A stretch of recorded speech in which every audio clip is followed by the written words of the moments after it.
My name is Mahmoud El-Banna. I'm Director of Global Solution Management in the Digital Economy Practice in Nokia. So today I'll present to you the importance and the role of smart grids as part of Smart City Initiative and how smart grids can empower smart, safe and sustainable cities. Let me just start my presentation by an open question. So what is the first thing that comes to your mind when you see Nokia logo or when you hear the word Nokia? Feature handsets. Handsets, yes, true.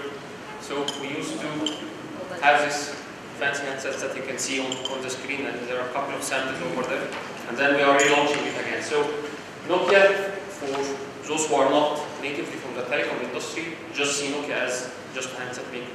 But in reality, Nokia is one of the technology leaders for the telecom industry, and even going beyond for enterprise and consumer market. So Nokia has been founded more than 150 years ago in Finland. So it started in 1865. And guess what? It started as a paper and rubber factory. And then it has been transformed so many times till it's now one of the big technology leaders in the telecom industry and beyond. So what we are working currently on Nokia is not just for the network part, but we are even expanding that to attack different technological trends around Internet of Things, around artificial intelligence and so on. Let me share with you a couple of minutes video just to get a view on what Nokia is working on in terms of technology trends for the coming 10 to 15 years, and then we connect that with one. Today, Nokia is shaping the future of an increasingly connected world, developing technology that works for people, that responds to us, learns from us, and adapts intelligently to our needs. Driven by our vision and the pioneering spirit of Nokia Bell Labs, we're innovating, exploring, discovering new and better ways to transform technologies and businesses. Through 5G, augmented and virtual realities, artificial intelligence, building extraordinary networks, devices, software, and ecosystems. We're delivering through the cloud the Internet of Things, the next technological revolution, to help us live longer, happier lives through digital health. Stimulate business and enrich communities through ultra-broadband. Realize a future where machines and humans work collaboratively and safely side by side. Built on our strong foundations and with the industry's most comprehensive end-to-end portfolio, services and expertise, we're shaping the future as only Nokia can, dependably and with integrity. We're enabling experiences that bring the human family closer together, helping people, businesses and communities truly connect with what they need, want, and love. Because at Nokia, we create the technology to connect the world.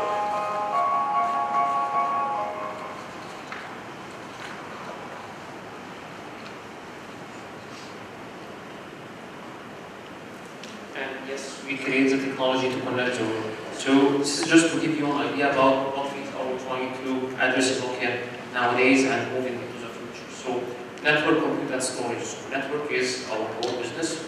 We develop our network for having best-in-class networks for our service providers, using our end-to-end portfolio. But not only that, we are preparing also for the evolution towards 5G. And we are also addressing the different trends in the market we see for compute and storage, especially when it comes to data center and data center infrastructure. Internet of Things, where we work across different and defined verticals where we see that we can make a real difference together with our customers with. And we are working to develop a full end-to-end ecosystem for Internet of Things. So we have our IoT community, which includes more than 180 companies to date, coming from different backgrounds, and we contribute together to build an end-to-end ecosystem for Internet of Things. Augmented intelligence or artificial intelligence, and you probably heard this terminology from my colleagues in the presentation, and this is something that we are also working collaboratively with some of our partners in order to put the ecosystem for artificial intelligence. And we have seen Dubai here has taken a further step in order to pursue the journey towards artificial intelligence in the UAE. Human and machine interaction, and this is more to automate the interactions that we are doing with the machines nowadays through augmented and virtual reality. So we provide the full infrastructure in place together with the needed devices in order to have a seamless experience using augmented and virtual reality. Social and trust economies, and probably our colleague from the South has already talked about the different cryptocurrencies that are coming up and blockchain and so on. And all of that will need a strong security ecosystem at the heart of it in order to enable it. And that's why we are positioning ourselves as the security partner of choice for the different economic and business models that will come into place. Last but not least is digitalization and ecosystem. So we are not addressing only telecom service providers or enterprises, but we are also working to address the end user and consumers by having different devices that can improve people's life in terms of health devices, mobile devices that have been relaunching, and many to come in the coming years. Many to come in the coming years about the different devices that we will launch to ease people's life. So let's talk about smart cities. So the typical questions come to mind. So how will cities provide the best quality of life to the people living? So by being, of course, smart city, having some smart applications in place that ease people's life, it saves their time, it saves their health, and make the city more sustainable. But smart alone is probably not enough. There are a couple of pillars that we need to satisfy. So a safe city, where you will need to make sure that public safety is well positioned in the city. Public safety is a cornerstone for a successful smart city. And that's why having the safety angle well addressed will ensure that you will have a successful smart city in place. Another one is sustainability, where you will need to make sure that you preserve the natural resources that you have in the city, and that will lead you to a better living style, and you can even use the natural resources to act as a generator for energy sources moving on. So in Nokia we believe in not only a smart city, but a smart, safe and sustainable city. So if we translate this on how a smart city could be implemented in terms of different components and a full blueprint for smart city. So we address that using our end-to-end portfolios. We start by the devices, where we have already a strong ecosystem in place for the devices part. So as I mentioned, our IoT community has more than 180 companies as part of it. And then on the access layer, we have a converged access layer that can truly address the requirements of the smart city. If we talk about 3GPP access, 2G to 4G, and developing 5G also for the future. We talk about non-3GPP access, where we have already a partnership with some of the LoRa manufacturers, where we can resell an end-to-end LoRa solution, in addition to the fixed access technologies that we have in our native portfolio, including copper access, GPON and NG-PON, to provide a full converged end-to-end access layer for that. Moving forward, so from a core perspective, we have already a full IP and BLS portfolio using our IP and optical network kits, and in addition to that, full set of features to provide an IoT optimized core that will suit the nature of the IoT traffic that we expect to be part of the smart city. For data centers, so we have a full value proposition for data centers, where we have an end-to-end portfolio, including data center infrastructure, including hardware, stack software, as well as a full orchestration system that will help manage the data centers of the city. In addition to that, we have our Image SDN solution for data center interconnectivity. Then on the platform layer, we have our Impact IoT platform. So Impact stands for Intelligent Management Platform for All Connected Things. So with this platform, it acts as a central point in the smart city implementation by taking the traffic from the devices and collecting it and passing it to that application layer. So it can provide different functions. We talk about connectivity management, device management, data collection and processing, where it can do some basic analytics on top of it, and then it passes it to the application layer. And then on the application layer, we have different options. So So either you choose to have your vertical applications implemented on top of that, or you can have an integrated operation center, what we call IOC, where you will have on a single screen the different displays from the outputs of the different applications, together with the display on the big data analytics that you can use as part of the city.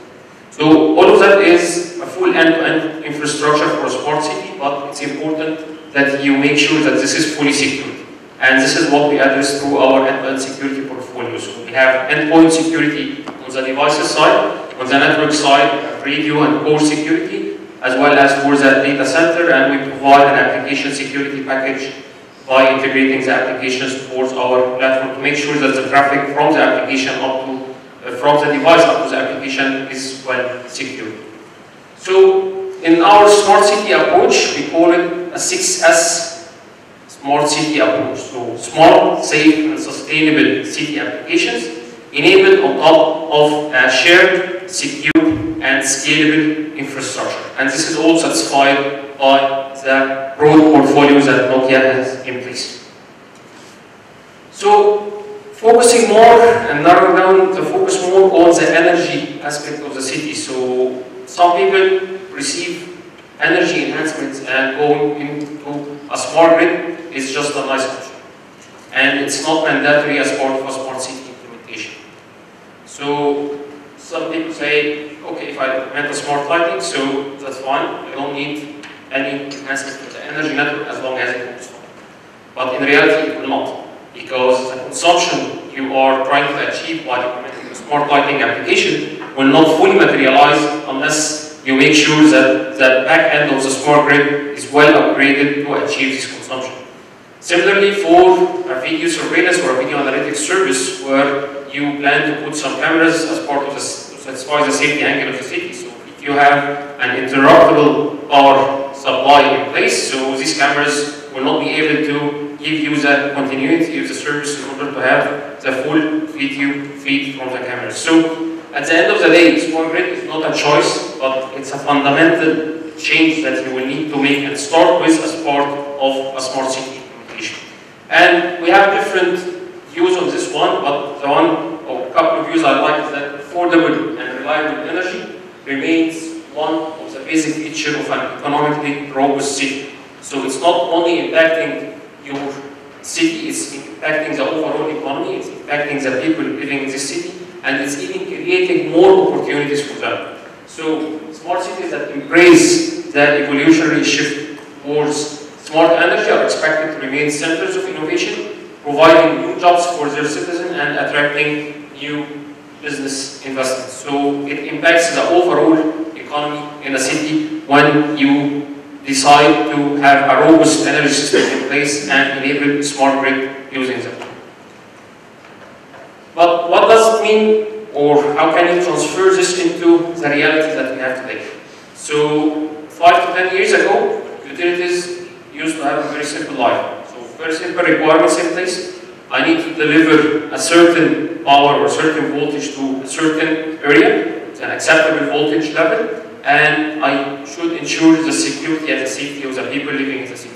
And that was it. And it was very simple for them to use their existing infrastructure to satisfy these requirements.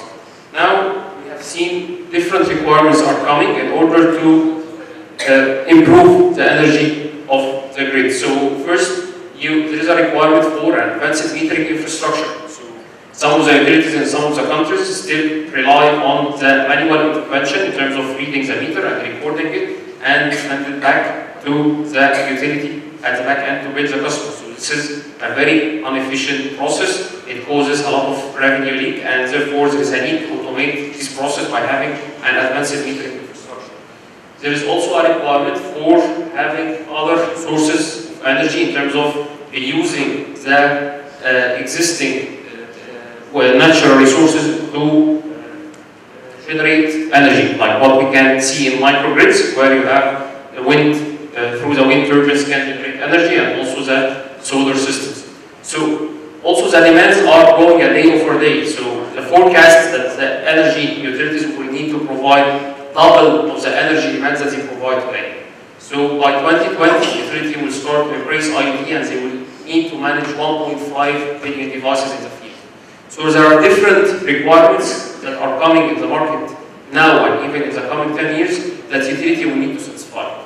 But the key question is, will they be able to satisfy it?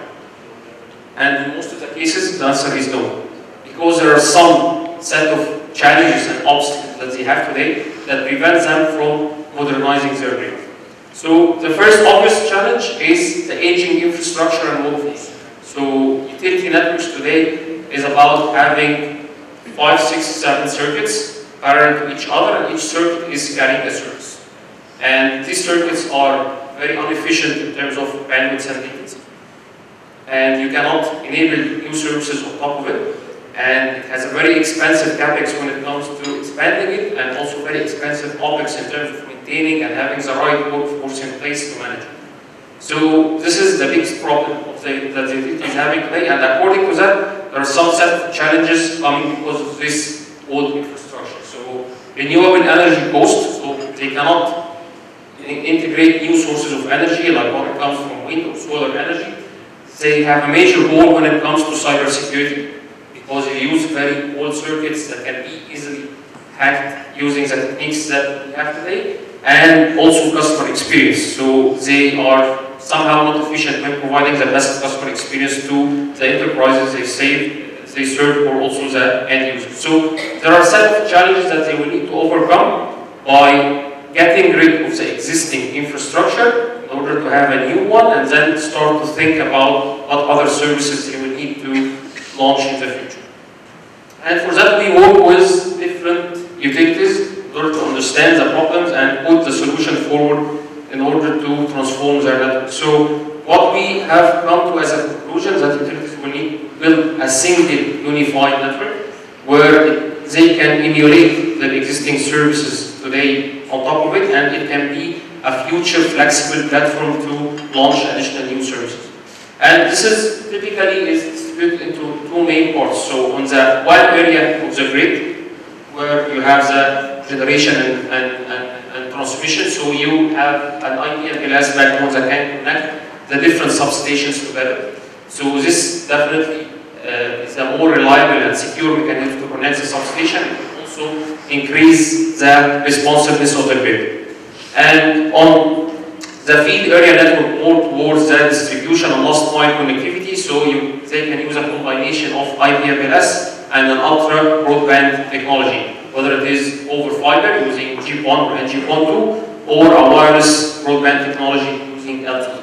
And for that you will have an end-to-end network combining IP, MPLS and LTE that can be used to modernize the existing grid networks, and will enable the utility to launch different future applications using IoT and going further.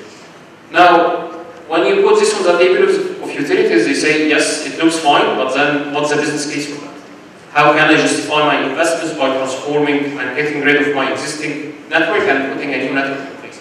And for that we have been working using our Bell Labs, Nokia Bell Labs, which is our research arm, and they have already a dedicated consulting team that work with the different customers to make sure that they implement first thing right in terms of simulating the right business case in place. And this is a couple of examples I'm showing here on the screen for some of the exercises we have been doing with the utilities. So first one is a utility that serves 12 million customers, and they have a legacy infrastructure in place, and if they go with a future mode of operation to transform their line into a full IP/MPLS network, they will achieve more than 50% saving, which is $90 million over 5 years. So it's a huge amount of money that the utility can save if they choose to go for such a transformation. Another example, for 7 years business case for some of the utilities, that they have already current legacy infrastructure, and they can achieve around 40% saving if they go for an IP/MPLS transformation, and also they go for an outsourced operation model. For insourced operation model, it's slightly less because they are not coming from a technology background, and therefore you will need to put more workforce in place that will somehow increase their cost. So this is something that we have been working together with different utilities, and we have many examples in place, but it's proved that for a utility to be able to be a smart utility or a smart grid network, you will need to go ahead with this transformation. So this is for the WAN. What about the field area network, which is more near to the end customer? And for that, we have already launched a partnership with AT&T in 2016 to provide a private LTE networks for utility in some of the utilities in the US, combining together IP/MPLS and LTE. And for this one, it's a bit of an interesting case because when we talk to utilities in the US, they say, yes, we are fully acknowledge your view and we are ready to make this transformation happen. However, we cannot own LTE today, simply because we don't have access to spectrum.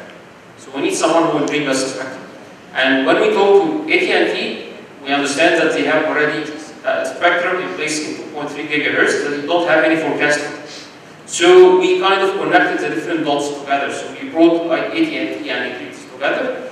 AT&T will provide the spectrum and also the network in place to utilities, and utilities will be able to use this network to solve their existing issues. So they will deploy a private LTE network that AT&T will deploy for them, and will operate for them in some of the cases, and AT&T also will configure their commercial network to act as a backup network in case any outage will happen to this private network. And this is a framework that we have already presented to utilities. So you have the private LTE network that can manage the full applications of the utility today, and the commercial network is configured as a backup, and then different applications are enabled on top of it. Some of it are already existing in the utility environment today, others are coming with IoT and future applications that can be enabled on top of this infrastructure. And then, once you set the platform right, you have different possibilities to go for other applications. So we talk about smart building solution, gunshot detection, water management, and we have very interesting cases in terms of end-to-end water management solution, whether it is from leakage perspective and detecting the different faults in the pipes and so on, municipal services, smart parking, lighting, video surveillance. So you can enable different applications on top of the infrastructure that we have set in place.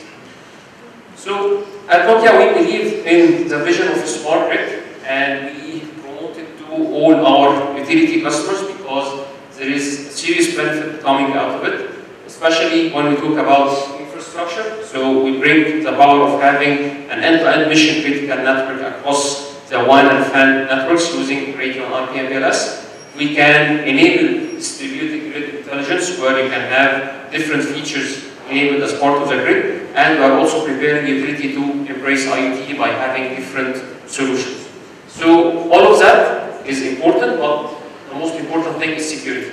And this is what we provide by having a smart and secure grid, having an end-to-end security across all the grid operations. So starting from the network, then at the core of the grid, where we provide some security orchestration and analytics, and also endpoint security when it comes to IoT. And this is all covered by a security management center, which can provide different functions about audit compliance management and identity access management. So this is our full end-to-end view for smart and secure grid that will enable the energy utilities to be transformed and go for the next mile of having some IoT applications.